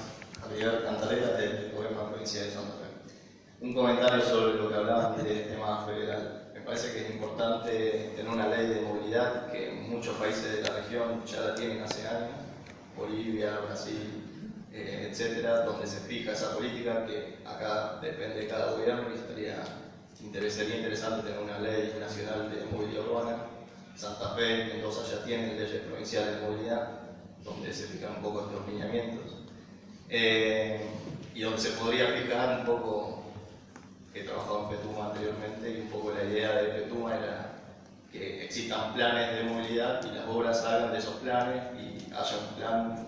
O sea, se fijen criterios claros de cómo se distribuyen los recursos para obras y los subsidios también. Y me parecía muy interesante lo que planteaba Eladio en cuanto a fijar un criterio de distribución de los subsidios, pero después internamente que tener autonomía cada gobierno de fijar cómo lo distribuye, porque es muy importante para cada jurisdicción poder manejar la política tarifaria y la política de retribución a las empresas. Desde Nación se viene fijada la política de cómo se distribuye a las empresas, generaba muchas interferencias y muchas dificultades de cómo actuar en dos políticas básicas de la operación.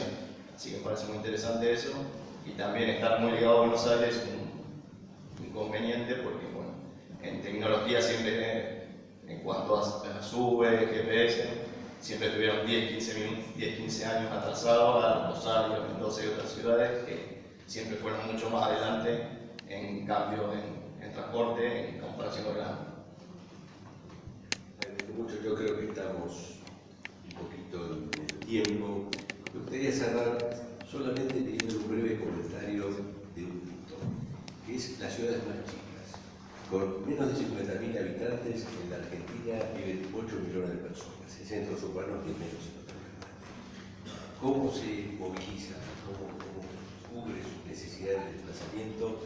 Es medio un enigma, hay muy pocos estudios, muy pocos análisis. ¿Qué podrían decir ustedes por las experiencias que tienen? ¿Qué está pasando en San Rafael, en Manaro, en Fortaleza de Mendoza o en otras ciudades pequeñas? Yo creo que ese es un agujero que hay en la Argentina. Nadie piensa qué está pasando en las ciudades más chicas.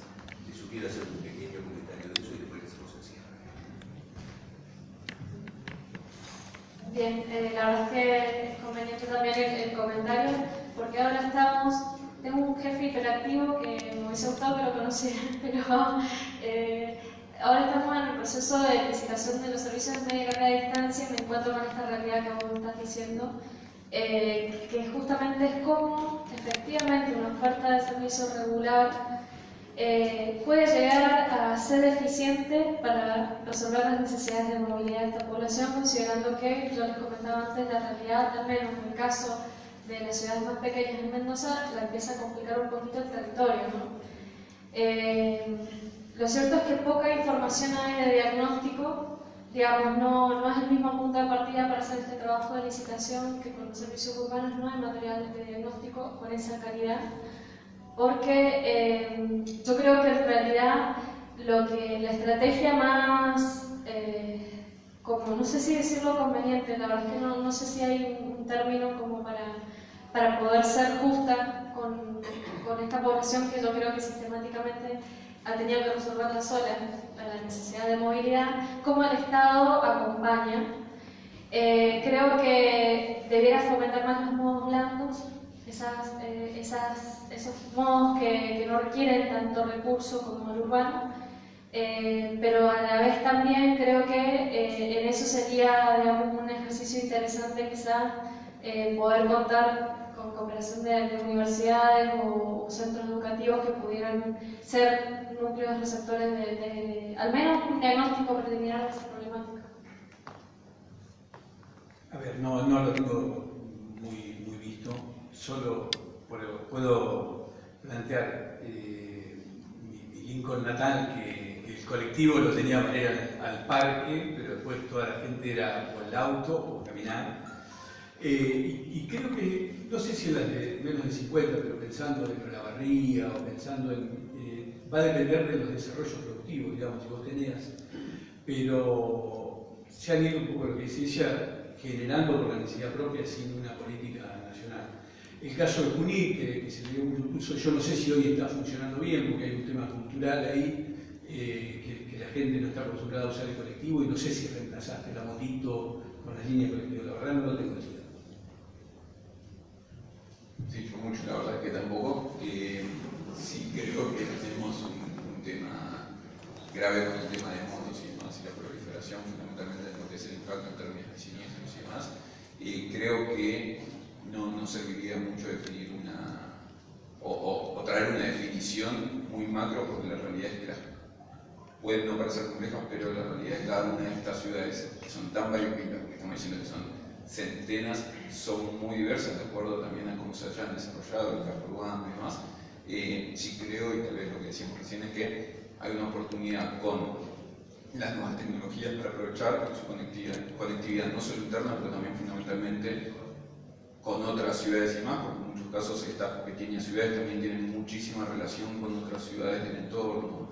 Eso entonces me parece que eso no solo le da un poco de escala, sino que habría que empezar a revisar un poco por ahí qué alternativas se podría dar, fundamentalmente muy anclado en temas de modos más sustentables, y si no lo fuera, si querés acercar un poco más a esquemas de demanda, porque claramente en este tipo de ciudades, esquemas regulares y demás no debieran ser, bueno, asumimos que no serían financieramente sustentables. Es cierto, ahí probablemente las aplicaciones, basarse en teléfono y vehículos compartidos, y esto sí es una solución. Bueno, estamos en hora, creo, ya justo. Les agradezco muchísimo a todos los que han estado presentes y especialmente a los expositores, y les pido que los despidamos por la